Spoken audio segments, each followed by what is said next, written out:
Student welcome everyone. जैसा कि पिछले वीडियो में मैंने आपको वीएससीपीआर थ्योरी के बारे में समझाया था, उसकी जो लिमिटेशंस होती है उसी के कारण फिर आगे ये वैलेंस बॉन्ड थ्योरी दी गई थी। तो वैलेंस बॉन्ड थ्योरी किसने दी थी? हिटलर एंड लंदन ने, ठीक है। इनने दी थी 1927 को, ठीक है। और बाद में फर्दर इसको जो फॉरवर्ड ले गए थे वो थे पाउलिंग एंड उसके कोवर्कर्स, ठीक है।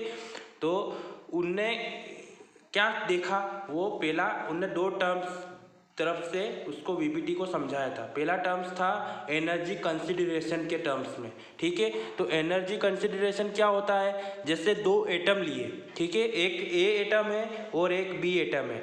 तो एक एटम में क्या होता है? न्यूक्लियस होता है। न्यूक्लियस में क्या होता है? प्रोटॉन और न्यूट्रॉन, ठीक है। और फिर उसमें नेगेटिव चार्ज क्या होते हैं? इलेक्ट्रॉन, जो कि उसके आउटर मोस्ट शेल में क्या करते हैं? रिवॉल्व करते हैं, घूमते रहते हैं, ठीक है।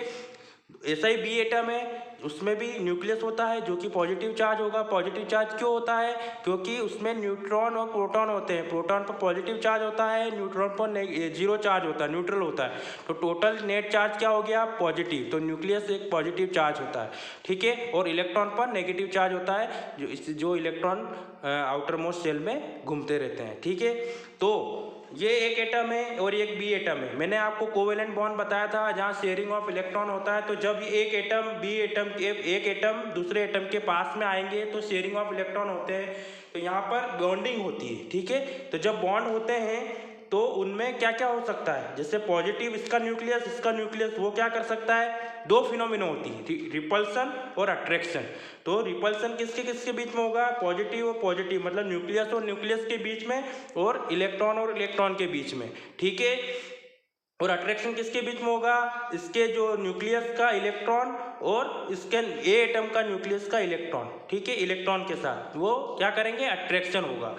तो इसके कारण उसकी एनर्जी जो है वो केमिकल बॉन्ड बनाते हैं या नहीं बनाते हैं उस पर डिपेंड करती है, ठीक है।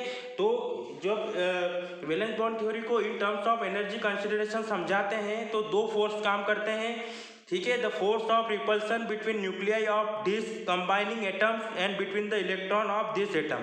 तो रिपल्सन किसके किसके बीच में होगा? न्यूक्लियस और न्यूक्लियस के बीच में, जहां पॉजिटिव चार्ज क्या करते हैं? रिपल करते हैं। और उसमें जो इलेक्ट्रॉन है वो इलेक्ट्रॉन और इलेक्ट्रॉन के बीच में रिपल्सन होता है, ठीक है। तो उस कंडीशन में क्या होता है? एनर्जी क्या होती है? इंक्रीज होती है। और एनर्जी अगर बढ़ रही है तो स्टेबिलिटी क्या होती है? डिक्रीज होती है, ठीक है। ये एक दूसरे के इन्वर्सली प्रोपोर्शनल होते हैं, याद रखना है कि एक दूसरे के अपोजिट होते हैं। तो एनर्जी बढ़ेगी, स्टेबिलिटी घटेगी, और जब स्टेबिलिटी घटेगी तो केमिकल बॉन्ड नहीं बनेगा। पर जब अट्रैक्शन होता है, ठीक है, द फोर्स ऑफ अट्रैक्शन होता है, वो किसके बीच में होता है? जैसे मैंने आपको समझाया था, इसके न्यूक्लियस, ए एटम के न्यूक्लियस और बी एटम के इलेक्ट्रॉन के बीच, और बी एटम के न्यूक्लियस और ए एटम के इलेक्ट्रॉन के बीच में क्या होगा? अट्रैक्शन होगा। तो जब अट्रैक्शन होगा तो एनर्जी क्या होती है? डिक्रीज होती है। और डिक्रीज होगी तो स्टेबिलिटी क्या होगी? इंक्रीज होगा, वो स्टेबल होगा।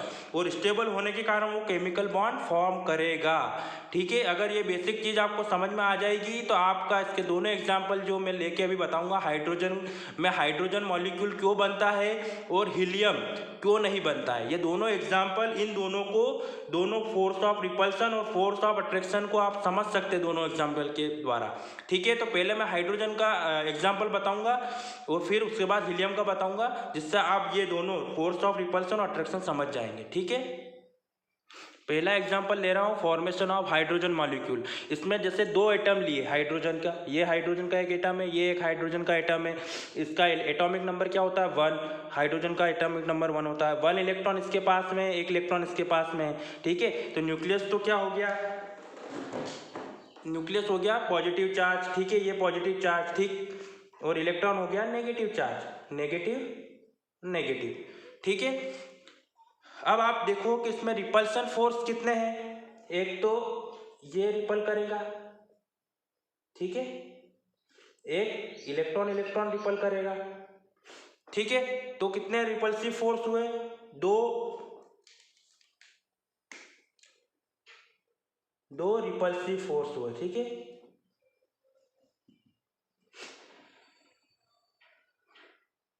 और अट्रैक्टिव फोर्स कितने हुए?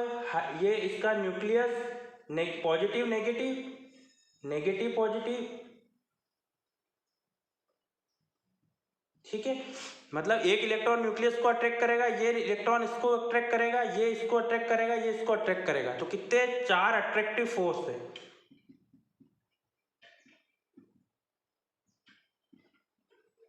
ठीक है, तो यहाँ पर अट्रैक्टिव फोर्स ज़्यादा है। तो मैंने आपको सिखाया था, अभी बताया था कि जब अट्रैक्टिव फोर्स ज़्यादा होंगे तो एनर्जी क्या होगी, कम होगी। एनर्जी कम होगी तो स्टेबिलिटी क्या होगी, बढ़ेगी। स्टेबिलिटी जब बढ़ेगी तो केमिकल बॉन्ड क्या होगा, फॉर्म होगा। ये है in terms of contribution, energy contribution. ठीक है, उसमें मैं बता रहा हूँ कि यहाँ पर अट्रैक्टिव फोर्स ज़्यादा है हाइड्रोजन मॉलिक्यूल्स के केस में। ठीक है, हाइड्रोजन मॉलिक्यूल के केस में अट्रैक्टिव फोर्स ज़्यादा है रिपल्सिव फोर्स से। इसके कारण वहाँ पर अट्रैक्शन होगा और वो मॉलिक्यूल केमिकल बॉन्ड, एक एटम जब दो एटम के एक दूसरे के पास में आएंगे तो वो बॉन्ड फॉर्मेशन होगा, तो उसको केमिकल बॉन्ड फॉर्मेशन होगा। ठीक है, जब मैं जो हीलियम का मॉलिक्यूल है उसके बारे में बताता हूँ। तो मैं अब बता रहा हूँ कि हीलियम का मॉलिक्यूल क्यों नहीं बनता, non formation of helium molecule. जैसा कि हीलियम के 2 एटम हैं, ठीक है, He और He। मॉलिक्यूल किसको बोलते हैं, जब एटम से मिलकर बने होते हैं। ठीक है, तो हीलियम का एटम है, इसका एटॉमिक नंबर होता है 2। ठीक है, 2 एटॉमिक नंबर है हीलियम का। तो उसका इलेक्ट्रॉनिक कॉन्फ़िगरेशन क्या हो गया, 1s2। तो उसके 2 इलेक्ट्रॉन, इस एटम के 2 इलेक्ट्रॉन ये रहे, इस एटम के 2 इलेक्ट्रॉन ये रहे। ठीक है, तो अब अपन यहाँ पर रिपल्सिव और अट्रैक्टिव फोर्स देखते हैं। तो रिपल्सन किस किस के बीच में होगा, इन दोनों के बीच में ये रिपल्सन, इन दोनों के बीच में ये रिपल्सन। ठीक है, इन दोनों के न्यूक्लियस के बीच में ये repulsion, positive positive repulsion, negative negative negative negative repulsion. ठीक है, अब ये दोनों रिपल्सन, ये दोनों रिपल्सन। तो टोटल रिपल्सिव फोर्सेस कितने हुए, 1 2 3 4 5। ठीक है, तो ये 5 हो गए। और अट्रैक्टिव फोर्स कितने हो गए, एक तो ये अट्रैक्शन, अलग कलर बना देता हूं।